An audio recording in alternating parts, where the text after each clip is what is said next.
जय हिंद दोस्तों। इस वीडियो लेक्चर में हम कवर करेंगे fundamental rights, that is part 3 of the constitution. हम ये समझेंगे कि फंडामेंटल राइट्स क्या हैं, ये कॉन्सेप्ट फंडामेंटल राइट्स का हमने कहां से बोरो किया है, इन्हें फंडामेंटल क्यों कहा जाता है, हमारे कॉन्स्टिट्यूशन में कुल मिलाकर कितने फंडामेंटल राइट्स मेंशन किए गए हैं, और इसके साथ साथ इन फंडामेंटल राइट्स की इंपॉर्टेंट फीचर्स, और ये सारे की सारी चीजें मैं आपको कवर करवाऊंगा इन छोटे छोटे माइंड मैप्स के थ्रू, जिससे क्रिस्प मैनर में आप इस पूरे टॉपिक को अच्छे से अंडरस्टैंड कर पाए। और हाँ, आप मेरे साथ टेलीग्राम चैनल पर जुड़ सकते हैं।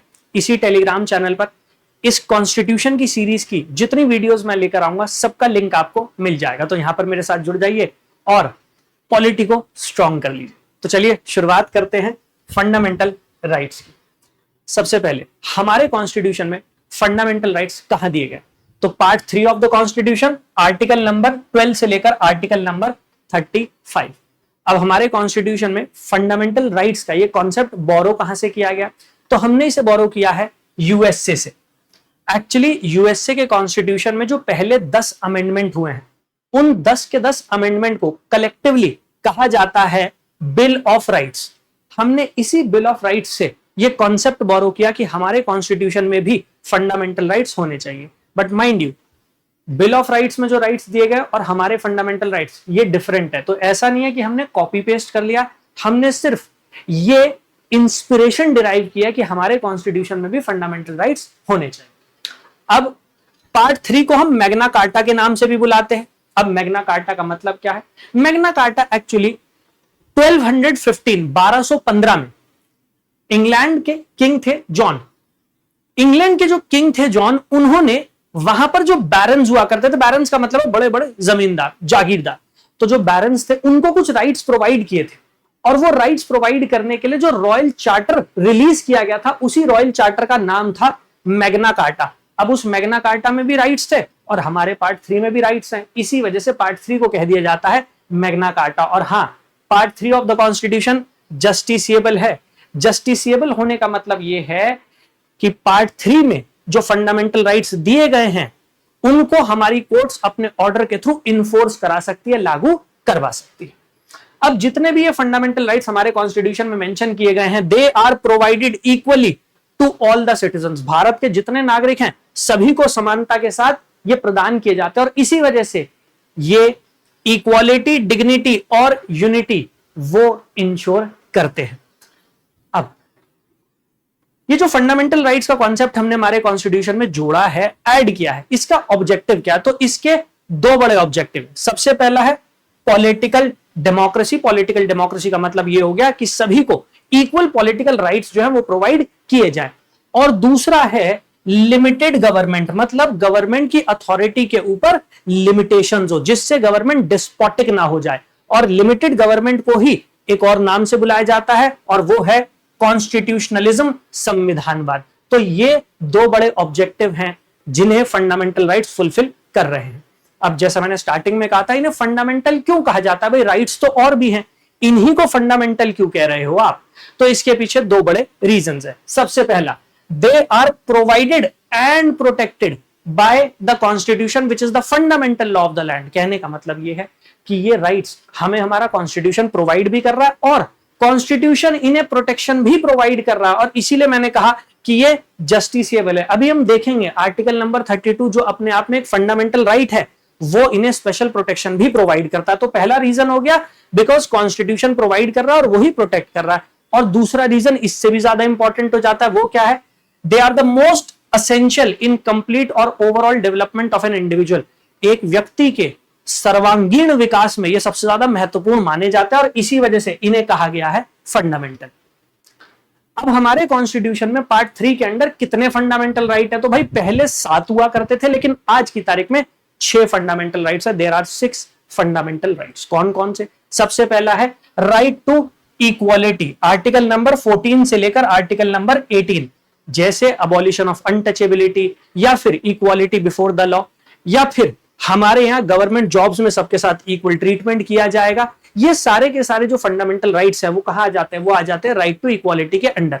नेक्स्ट है राइट टू फ्रीडम ये दिए गए हैं आर्टिकल नंबर 19 से लेकर आर्टिकल नंबर 22, जैसे freedom of speech and expression, freedom to move freely throughout the territory of India, freedom to carry out any occupation, ये सब कहां दिया गया? ये दिया गया है राइट टू फ्रीडम के अंडर। ऐसे ही article number 21 right to life and personal liberty, ये भी किसके अंडर है? ये भी राइट टू फ्रीडम की कैटेगरी में ही आ जाता है। और इसी वजह से हम ये कहते हैं 6 कैटेगरी है फंडामेंटल राइट की, क्योंकि इन 6 कैटेगरीज में भी बहुत सारे राइट्स दिए गए हैं आपको।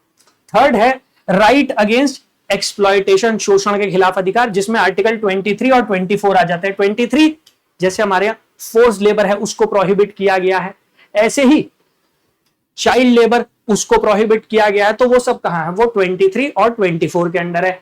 Then right to freedom of religion, धार्मिक स्वतंत्रता का अधिकार, जो इंडिया को एक सेकुलर स्टेट बनाता है, वो दिया गया है आर्टिकल नंबर 25 से लेकर आर्टिकल नंबर 28।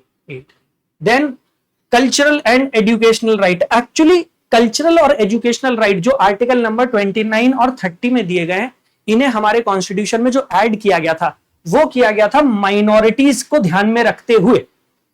लेकिन सुप्रीम कोर्ट ने यह कहा कि भाई आर्टिकल नंबर 29 ये सबको प्रोवाइड किया जाएगा, चाहे माइनॉरिटी हो चाहे मेजॉरिटी हो, और आर्टिकल नंबर 30 जो है वो स्पेसिफिकली माइनॉरिटीज के लिए होगा। अब माइनॉरिटीज कितने टाइप की हैं इंडिया में, वो भी आर्टिकल नंबर 30 स्पेसिफाई कर देता है। माइनॉरिटीज इंडिया में 2 कैटेगरीज में डिवाइड की जा सकती है, मतलब 2 आधार पर इंडिया में माइनॉरिटी स्टेटस प्रोवाइड किया जा सकता है, एक है रिलीजियस और दूसरा है लिंग्विस्टिक। तो भारत में 2 ही प्रकार के अल्पसंख्यक समुदाय हो सकते हैं, एक भाषा के आधार पर, दूसरा धर्म के आधार पर। ठीक है, वो कहां दिया गया? वो दिया गया कल्चरल और एजुकेशनल राइट में, और स्पेसिफिकली आर्टिकल नंबर 30, क्योंकि आर्टिकल नंबर 29 माइनॉरिटी के साथ मेजॉरिटी को भी प्रोवाइड किया जाएगा।